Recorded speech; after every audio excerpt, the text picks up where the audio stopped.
Hi hello నమస్తే. నేను మీ గౌతమి.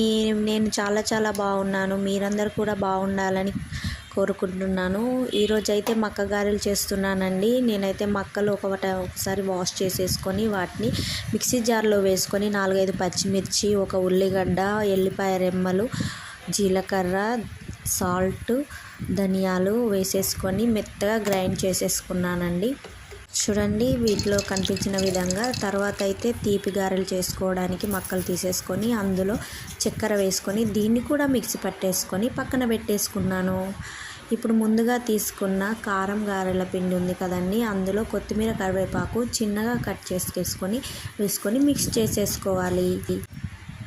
చూడండి ఇలా మిక్స్ చేసుకోవాలి. తర్వాత ఒక ఆయిల్ ప్యాకెట్ కానీ, సాల్ట్ ప్యాకెట్ కానీ, మిల్క్ ప్యాకెట్ కానీ ఇలా స్క్వేర్ షేప్లో కట్ చేసుకొని పిండిని చిన్న ముద్దలుగా తీసుకొని కవర్కి వాటర్ అప్లై చేసి ఇలా వడలాగా చేసేసుకోవాలి. చూడండి వీడియోలో చూపించిన విధంగా నూనె డీప్ ఫ్రైకి సరిపడా వేసుకొని ఇలా ఒకదాని తర్వాత ఒకటి వేసుకొని అన్నీ కాల్చేసుకోవాలి.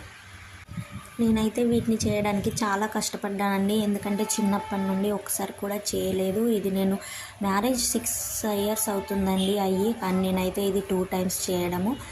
అమ్మకు ఫోన్ చేసి అడగడమే ఎప్పుడు చేసినా కానీ. పెళ్ళికి ముందు నేర్చుకోమంటే నాకెందుకులే అనుకునేదాన్ని. కానీ ఇప్పుడైతే చేయడానికి చాలా కష్టాలు పడాల్సి వస్తుంది. మీరు కూడా నాలాంటి వాళ్ళు అయితే పెళ్ళికి ముందే వంట చేసేసుకొని పక్కన పెట్టేసుకొని స్టడీ లాంటివి ఏవైనా కంప్లీట్ చేసేసుకోండి. ఏదైనా పనిని ముందే నేర్చుకొని పక్కన పెట్టేస్తే అన్నిటినీ ఇలా డీప్ ఫ్రై చేసేసుకున్నానండి. సో ఫైనల్గా అయితే నా గారెలు చేయడం అయిపోయింది. ఫైనల్గా ఇలా ఉన్నాయి. ఇవి వచ్చేసి కారం గారెలు. నెక్స్ట్ వచ్చేసి ఇవి తీపి గారెలు అండి. చూడండి ఇలా చేసుకొని మధ్యలో హోల్ పెట్టేసుకొని ఒకదాని తర్వాత ఒకటి అన్నిటినీ డీప్ ఫ్రై చేసేసుకున్నానండి. ఫైనల్గా చాలా కష్టపడి అన్నిటినీ రెడీ చేసుకున్నాను. తీపి గారెలు, మక్క గారెలు. ఈ టైంలో పిల్లలు వచ్చేసారు స్కూల్ నుండి, వాళ్ళని అదుపుకుంటూ చేశాను. వీడియో నచ్చితే లైక్ చేయండి, షేర్ చేయండి, సబ్స్క్రైబ్ చేయండి ఫ్రెండ్స్. ప్లీజ్ నాకు సబ్స్క్రైబ్ చేయడం మర్చిపోకండి ఫ్రెండ్స్.